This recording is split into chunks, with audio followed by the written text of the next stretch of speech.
আর বাইরে বের হলে এই বেরিয়ে দেখে যা ভাই যা আই কাই মুখলো নিয়ে না ঢুলাই নিয়ে না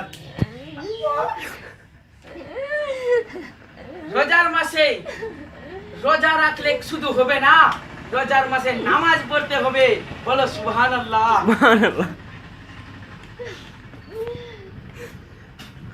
রোজার মাসে একটি বাইকে চড়ে রাস্তাতে যাবেন, আর একটি মেয়ে আসবে, সে মেয়েটাকে যদি তুমি বলো তোমার নাম্বারটা আমাকে দাও, তাহলে তোমার রোজার জীবনেও সাকসেসফুল হবে না। বলো সুবহানাল্লাহ।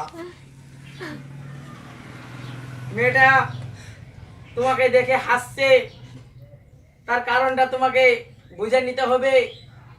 আর তুমি যদি বুঝো যে মেয়েটা আমাকে ভালোবাসতে চাইছে, সেটা কোনোদিন সম্ভব নয়।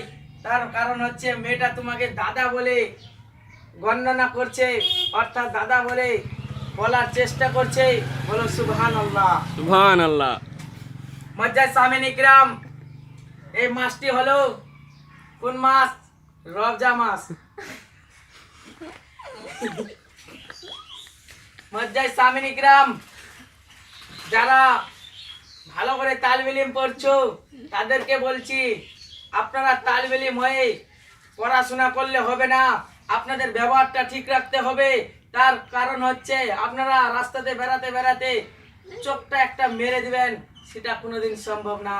এক নম্বর কথা হচ্ছে, আপনি হেঁটে যাচ্ছেন, বলছেন যে এই কি মালটা আসছে, এই কথাটা বলা সম্ভব নাই। আপনাকে বলতে হবে আসসালামু আলাইকুম ওয়া রাহমাতুল্লাহি ওয়া বারাকাতুহু, দিদি ভালো আছো, তাহলে তোমার রোজাটা সাকসেস হবে। কিন্তু আমি এখানে থাকবো না, তার কারণ দুটা কুকুর দুদিকে ভিডিও করছে। আর এরকম নতুন নতুন ভিডিও পেতে হলে আমাদের চ্যানেলকে অবশ্যই সাবস্ক্রাইব করবে।